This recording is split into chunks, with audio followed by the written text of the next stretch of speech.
നമ്മൾ ആഗ്രഹിച്ചിരുന്ന ഒരു കാര്യമില്ല. ജിൻഡോ ചേട്ടൻ ജയിക്കാൻ പാടില്ല എന്നും വെളി വന്ന ഒരു കണ്ടസ്റ്റന്റിനോട് ഞാൻ സംസാരിച്ച് പറഞ്ഞത് ജിൻഡോ ജയിക്കുമെന്ന്. ജിൻഡോനെ നിങ്ങൾ ആരെ സപ്പോർട്ട് ചെയ്യുന്നു നോക്കുമ്പോൾ ഇപ്പൊ പുറത്തിറങ്ങുന്ന എല്ലാവരും ജിൻഡോയുടെ പേര് പറയുന്നത്. ശ്രീലേഖ ചേച്ചി പറയുന്നു, ശരണ്യ പറയുന്നു, അൻസിബ പറയുന്നു. പക്ഷെ അവർക്ക് സ്ട്രിക്ട് ഇൻഫർമേഷൻ കൊടുത്തിട്ടുണ്ട് ഏഷ്യാനെറ്റ്. അങ്ങനെ പബ്ലിക്ക് പറയരുത്. ജിൻഡോയുടെ പേര് നിങ്ങൾ പറയുന്നത്. ജിൻഡോനെ ജയിപ്പിച്ച് എങ്ങനെ ശരിയാവും? ജിൻഡോക്ക് എന്താ കുഴപ്പം? ഇപ്പൊ ജിൻഡോ കഴിഞ്ഞ ടാസ്കുകളൊക്കെ ജയിച്ചല്ലോ. കണ്ടന്റിൽ എപ്പിസോഡ് ഇല്ല, കാണിക്കുന്നില്ല. തൂക്കി കാര്യം 24/7 കാണുന്ന എത്ര പേര്? ഒരു 20,000 പേര് കാണുമായിരിക്കും. ബാക്കി ജനങ്ങളിലേക്ക് എത്തേണ്ടത് എപ്പിസോഡിലാണ്. അതിൽ മുഖ്യം. ഓക്കെ, ജിൻഡോ ഒരിക്കലും കപ്പടിക്കില്ല എന്നാണ് സിബിന് പറയുന്നത്.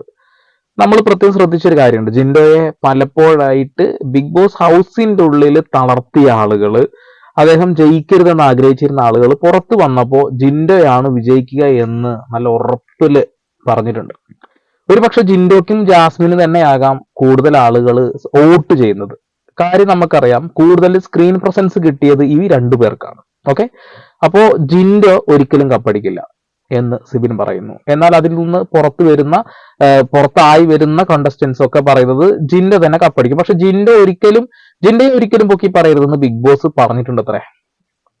അപ്പോ അങ്ങനെ പറഞ്ഞിട്ടുണ്ടെങ്കിൽ ഈ മത്സരാർത്ഥികൾ ഇത് ലംഘിച്ചുകൊണ്ട് പുറത്ത് പറയുന്നു. എനിക്ക് വലിയൊരു ഇത് തോന്നിയിട്ടൊന്നുമില്ല. എന്നിരുന്നാലും ചില കാര്യങ്ങൾ, ഇപ്പൊ അതായത് കുറച്ച് ടാസ്കുകൾ, ഈ ഫിനാലേക്കുള്ള നേരിട്ടുള്ള ടിക്കറ്റ് ഫിനാലേക്കുള്ള ടാസ്കില് കുറെ എണ്ണത്തില് നമ്മുടെ പയ്യൻ രക്ഷപ്പെട്ട് ജയിച്ചു വന്നിട്ടുണ്ട്. പക്ഷെ അതൊക്കെ ലൈവില് കാണിക്കുകയും എപ്പിസോഡിൽ കാണിക്കാതിരിക്കുകയും ചെയ്തു. അദ്ദേഹം പറഞ്ഞ കൃത്യമാണ്. ലൈവ് ഒരു 10-20,000 ആൾക്കാരെ കാണുള്ളൂ. അതിലൊരു പകുതിയോളം ആൾക്കാർ എന്തിനാ കാണുന്നത്? അതിനെ കുറിച്ച് ക്രിട്ടിസൈസ് ചെയ്യാൻ വീഡിയോ ചാനൽസ് ചെയ്യുന്ന ആളുകളാണ് കൂടുതൽ ഇരുന്ന് കാണുക. അല്ലാത്ത പക്ഷം കുറച്ച് ആളുകൾ കാണുന്നുണ്ടാവും. പക്ഷെ യൂട്യൂബ് അല്ലാതെ, ഈ ചാനൽ അല്ലാതെ നമ്മൾ ടിവിയിൽ കാണുന്നത് ലക്ഷക്കണക്കിനോ കോടിക്കണക്കിനോ ആളുകളാണ് അല്ലെ. അപ്പൊ അത്രയും ആളുകൾ കാണുന്നില്ല ഈ പറയുന്ന ജിൻഡോ ഇത്ര ഗെയിംസിൽ ജയിച്ചിട്ടുണ്ട് എന്ന്. അത് കാണാത്ത പക്ഷം എന്തുണ്ടാവും എന്ന് വെച്ചാൽ അദ്ദേഹത്തിന് കിട്ടേണ്ടതായിട്ടുള്ള വോട്ടിന്റെ എണ്ണം അങ്ങ് കുറയും. പതുക്കെ കറിവേപ്പില പോലെ എടുത്ത് കളയാം. ഇതാണ് സിബിൻ പറയുന്നത്. ഒരു പക്ഷെ അത് കുറച്ചൊക്കെ ശരിയാണ് എന്ന് ഇപ്പൊ കുറച്ച് ദിവസങ്ങളായിട്ട് നമുക്കും തോന്നി തുടങ്ങി എന്നുള്ളതാണ്. ഇനി മറ്റൊരു വല്ലാത്തൊരു ഗൗരവമായിട്ടുള്ള ഒരു കാര്യം പറയുന്നത് വെച്ചിട്ടുണ്ടെങ്കിൽ, ജിൻഡോ ഒരു മെഡിസിൻ കഴിക്കുന്നുണ്ട്. നമുക്കറിയാം അദ്ദേഹത്തിന് കുറച്ച് ഹെൽത്തി പ്രോബ്ലംസ് ഒക്കെ ഉണ്ട്. തുടക്കത്തിൽ അദ്ദേഹം അവിടെ എത്തുന്ന സമയത്ത് ഭയങ്കര ജിമ്മനൊക്കെ ആയിരുന്നു. പക്ഷെ ഇപ്പോ ഭയങ്കര ഉറക്കം തൂങ്ങിയും വല്ലാണ്ട് ക്ഷീണം ബാധിച്ച ഒരു ഫീൽ ഉണ്ട് അല്ലെ. അതിനെ കുറിച്ച് സിബിൻ പറയുന്നതാണെന്ന് കേൾക്കാം. ഉറപ്പായിട്ടുണ്ടാവും. ജിൻഡോ ചേട്ടന് മരുന്ന് കൊടുക്കുന്ന കാര്യം നിങ്ങൾ ആരും ചർച്ച ചെയ്യുന്നില്ല. അറിയാവോ നിങ്ങൾക്ക്? ഞാൻ അതിനകത്തുള്ളപ്പോൾ ജിൻഡോ ചേട്ടൻ ഒരു മരുന്ന് കഴിക്കുന്നുണ്ട്. അത് എന്തിന്റെ മരുന്നാണെന്ന് ജിൻഡോ ചേട്ടനും അറിയില്ല. അപ്പൊ ജിൻഡോ ചേട്ടൻ ഒരു പെർട്ടിക്കുലർ മരുന്ന് വേണമെന്ന് ആവശ്യപ്പെട്ടപ്പോൾ ഇന്ന് മരുന്ന് കഴിച്ചാൽ മതി എന്ന് പറഞ്ഞിട്ട് ഇപ്പൊ ലാൽസാറിന്റെ എപ്പിസോഡിലാണെന്ന് ലാൽസാർ പറഞ്ഞു, ജിൻഡോ ഞങ്ങൾ തരുന്ന മരുന്ന് കഴിച്ചാൽ ജിൻഡോയ്ക്ക് ആവശ്യമുള്ള മരുന്ന് ഞങ്ങൾക്ക് തരാൻ പറ്റില്ല, ഞങ്ങൾ തരുന്ന മരുന്ന് കഴിക്കൂ. ആ മരുന്ന് കഴിച്ചുകൊണ്ടിരുന്ന കാലയളവിലൊക്കെ അദ്ദേഹത്തിന്റെ എനർജി നിങ്ങൾ നോക്കിയത് അദ്ദേഹം വളരെ വീക്കാണ്. അദ്ദേഹം ഉറങ്ങി തൂങ്ങിയൊക്കെയാണ് എപ്പോഴും ഇരിക്കുന്നത്. അത് എന്തിന്റെ മരുന്നായിരിക്കും? എന്തുകൊണ്ട് ഇവർ പ്രിസ്ക്രിപ്ഷൻ കൊടുക്കുന്നില്ല? ഒരു മത്സരാർത്ഥി അത് ചോദിക്കാറില്ല. ഞാനേ ചോദിച്ചോളൂ കേട്ടോ. തീർച്ചയായിട്ടും സിബിൻ മാത്രം അത് ചോദ്യം ചെയ്തതിന്റെ ഭാഗമായിട്ട് പിടിച്ച് പുറത്തേക്ക് ഇട്ടു അല്ലെ. ഓക്കെ, അപ്പോ അങ്ങനെ ഒരു മരുന്ന് കഴിക്കുന്നുണ്ടെങ്കിൽ നമ്മൾ എന്ത് മരുന്ന് കഴിക്കണം എന്ന് നമ്മൾ തീരുമാനിക്കുക. അല്ലെങ്കിൽ ഡോക്ടർമാർ പ്രിസ്ക്രിപ്ഷൻ തരും, ഇന്നതാണ് നിങ്ങൾക്ക് അസുഖം, നിങ്ങൾ ഈ മരുന്നാണ് കഴിക്കേണ്ടത്. ആ മരുന്ന് ഏതാണ് എന്നുള്ള ഒരു സൂചനയെങ്കിലും നമുക്ക് കിട്ടാതെ നമ്മളത് കഴിക്കില്ല. പക്ഷെ അവിടെ മരുന്ന് കൊടുക്കുന്നുണ്ട്. ആ മരുന്ന് കൃത്യമായിട്ട് ഒരു ഗുളികയായിട്ട് മാത്രം കട്ട് ചെയ്തെടുത്ത് കൊടുക്കുന്നു എന്നാ പറയുന്നത്. അതായത് ആ മരുന്നിന്റെ പേര് പോലും കാണാത്ത തരത്തില് ബിഗ് ബോസിൽ ലാലേട്ടൻ തന്നെ പറഞ്ഞു, നിങ്ങൾ ഉദ്ദേശിക്കുന്ന മരുന്ന് ഞങ്ങൾക്ക് തരാൻ കഴിയില്ല, ഞങ്ങളെ ഡോക്ടർ നിർദ്ദേശിക്കുന്നതേ തരാൻ കഴിയുള്ളൂ.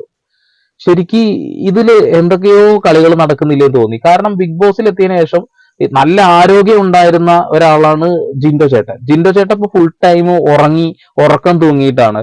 ആ മരുന്ന് കഴിച്ചതിന് ശേഷമാണ് അത് സംഭവിച്ചതെന്ന് നമുക്ക് അറിയാം. പക്ഷെ എന്നിരുന്നാലും അദ്ദേഹത്തിനോട് എതിർപ്പുള്ള അല്ലെങ്കിൽ മറ്റുള്ള കണ്ടസ്റ്റന്റിനെ സപ്പോർട്ട് ചെയ്യുന്ന ആളുകൾ ജിൻഡോയെ താഴ്ത്തിക്കെട്ടാൻ ശ്രമിക്കും. ജിൻഡോ ഒരു സാധാരണക്കാരൻ എന്ന നിലയിലാണ് അവിടെ റെപ്രസെന്റേറ്റ് ചെയ്യുന്നത്. അതാണ് ചില കാര്യങ്ങൾ തുറന്നു പറയുമ്പോൾ വലിയ രീതിയിൽ അത് ചർച്ച ചെയ്യപ്പെടുന്നത്. ശരണയുടെ വസ്ത്രവുമായി ബന്ധപ്പെട്ട് സംസാരിച്ചതും വലിയ ചർച്ചയായിരുന്നു. പിന്നെ ബിഗ് ബോസിലെ ശരിക്ക് ഒരു അഗ്രഗണ്യനായിട്ടുള്ള ഒരു കളിക്കാരൻ അദ്ദേഹം തന്നെയാണ് ഈ ഒരു സീസണിൽ. കാരണം കൃത്യമായി ഒബ്സർവേഷൻ ഒക്കെ നടത്തിയിട്ടുണ്ട്. ഈ ഗബ്രിയുടെയും ജാസ്മിന്റെയും ഒക്കെ വിഷയം ആദ്യമായി ഉന്നയിക്കുന്നതും ആദ്യമായി അവരെ ആ ഒരു ഗെയിം സ്ട്രാറ്റജി കണ്ടെത്തിയതും അദ്ദേഹം തന്നെയാണ് അല്ലെ. അപ്പോ മരുന്ന് കൊടുത്തതിന് ശേഷം അദ്ദേഹം ഹെൽത്തിൽ എന്തോ വീക്ക് സംഭവിച്ചു എന്നാണ് ഇപ്പൊ സിബിന് പറയുന്നത്. അതുപോലെ തന്നെ ഗബ്രിക്കും എന്തോ മരുന്ന് കഴിച്ചിട്ടുണ്ട്. ഗബ്രി മുന്നേ പറഞ്ഞിട്ടുണ്ട് ഞാൻ ആ മരുന്ന് കഴിച്ചിട്ടുണ്ട്. ഒരു മത്സരാർത്ഥിയും ചോദിക്കാറില്ല. ഇപ്പൊ ഗബ്രി ഉൾപ്പെടെ ഗബ്രി ഒരു മരുന്ന് തരട്ടെ, അപ്പൊ ഒന്ന് ശരിയാവുന്ന പറയുമ്പോൾ ആ സാർ തരും എന്ന് പറഞ്ഞാൽ വാങ്ങിച്ച് കഴിക്കും. അത് തരുന്ന പറഞ്ഞാൽ കൃത്യമായി വായിക്കാൻ പറ്റാത്ത ഒറ്റ ഗുളികയായിട്ട് കട്ട് ചെയ്തായിരിക്കും തരുന്നത്. അപ്പൊ പനിക്കുള്ളതാണെന്ന് പറഞ്ഞാൽ നമ്മൾ കഴിക്കുന്നത് പനിക്കുള്ള തന്നെയാണോ എന്ന് നമുക്കറിയില്ല. ഒരു ഹ്യൂമൻ റൈറ്റ് ആണ്, ഒരു മനുഷ്യന്റെ അവകാശമാണ്. ഞാൻ കഴിക്കുന്ന മരുന്ന് എന്താണെന്ന് എനിക്ക് അറിയണം. അതിന്റെ പ്രിസ്ക്രിപ്ഷൻ എനിക്ക് വേണം. എനിക്ക് എന്താ പ്രിസ്ക്രിപ്ഷൻ തരാത്ത? ഇവർ തന്ന മരുന്നിന്റെ പ്രിസ്ക്രിപ്ഷൻ എത്ര നാളായിട്ട് ഇവരോട് ചോദിക്കുന്നത്, എന്താ തരാത്ത? ഓക്കെ, അപ്പൊ അതിന്റെ പിന്നില് ഇയാളെ ഭ്രാന്തനാക്കാൻ വേണ്ടി, ചിത്രീകരിക്കാൻ വേണ്ടി കുറെ കളികൾ നടന്നല്ലോ. അതിനെ സപ്പോർട്ട് ചെയ്യുന്ന ആളുകളുണ്ട്. കാരണം എന്താ വെച്ചിട്ടുണ്ടെങ്കിൽ ഒരു മത്സരാർത്ഥികളോട് അങ്ങോട്ടും ഇങ്ങോട്ടും ഇഷ്ടമുള്ളവർ ഇഷ്ടമില്ലാത്തവരൊക്കെ ഉണ്ടാവും. ഇപ്പൊ ഫിലിമിൽ തന്നെ ലാലേട്ടനും മമ്മൂക്കയും ഇഷ്ടപ്പെടുന്നവർ ഇഷ്ടപ്പെടാത്തവരുണ്ടാവും. അന്യോന്യം അവരുടെ ഫാൻസ് കിടുന്ന തല്ലും ഉണ്ടാവും. അതുപോലെ തന്നെയാണ് ഈ ഒരു വിഷയത്തില് ഇപ്പോ സിബിന് ശരിക്കും അനുഭവിച്ചുകൊണ്ടിരിക്കുക എന്നുള്ളതാണ്. അപ്പൊ ഗബ്രി പോലും മണ്ടത്തരം ചെയ്തു എന്നുള്ളതാണ്. എന്ത് മരുന്നാണ് താൻ കഴിച്ചത് എന്ന് പോലും ചോദിക്കാതെ അത് കഴിച്ചു എന്നുള്ളതാണ്. അത് എന്തിനുള്ള മരുന്നാണ് എന്ന് മത്സരാർത്ഥിയോട് പറയണം, അല്ലെങ്കിൽ മത്സരാർത്ഥിയോട് ആ മരുന്നിന്റെ പേരെങ്കിലും കാണിക്കണം എന്നുള്ള. ഇതാണ് നിന്റെ മരുന്ന് എന്ന് പറഞ്ഞിട്ട് പച്ചവെള്ളം കൊടുത്തു കഴിഞ്ഞാൽ നമ്മൾ അത് മരുന്നാണെന്ന് കരുന്ന് കഴിക്കുന്നവരുണ്ട്. അതൊക്കെ അങ്ങനെ തന്നെയാണ്. പക്ഷെ ഇത് കൃത്യമായിട്ട് അറിയാതെ നമ്മളത് കഴിച്ചു കഴിഞ്ഞാൽ ഹെൽത്ത് പ്രോബ്ലംസ് ഒക്കെ ഉണ്ടാവും. പുറത്തിറങ്ങി കഴിഞ്ഞാലും ഉണ്ടാവും. ഇപ്പൊ ജിൻഡോയുടെ ഹെൽത്തിന്റെ പ്രോബ്ലംസ് നമുക്ക് ഏകദേശം മനസ്സിലായിട്ടുണ്ട്. അദ്ദേഹം ഭയങ്കരമായിട്ട് ശോഷിച്ചു പോയി. ഭയങ്കരമായിട്ട് എന്താ പറയാ, ഉറക്കം വന്ന് ക്ഷീണിച്ച് കിടക്കുന്ന ഒരവസ്ഥയിലാണ് ഞാൻ കണ്ടിട്ടുള്ളത്. ഓക്കെ, അപ്പൊ ജിൻഡോയെ ഒരിക്കലും ജയിപ്പിക്കില്ല എന്ന് അദ്ദേഹം പറയുന്നു. ആ വാക്കുകൾ എത്രത്തോളം സത്യവത്താണെന്ന് നമുക്കറിയില്ല. കാരണം അവിടെ നിന്ന് പുറത്തിറങ്ങുന്ന കോണ്ടസ്റ്റൻസിന് എന്തെങ്കിലും സിബിന്റെ പോലെ ധൈര്യമുള്ളവരാന്ന് എനിക്കറിയില്ല. കാരണം സിബിൻ പറഞ്ഞ കുറെ കാര്യങ്ങൾ ഇവരൊക്കെ എതിർത്തവരാ, ഞങ്ങളൊക്കെ മരുന്ന് കഴിക്കുന്നവരാണ്. പക്ഷെ അപ്പൊ ആ ഒരു കാര്യം ഒരു ക്ലാരിഫിക്കേഷൻ വന്നല്ലോ.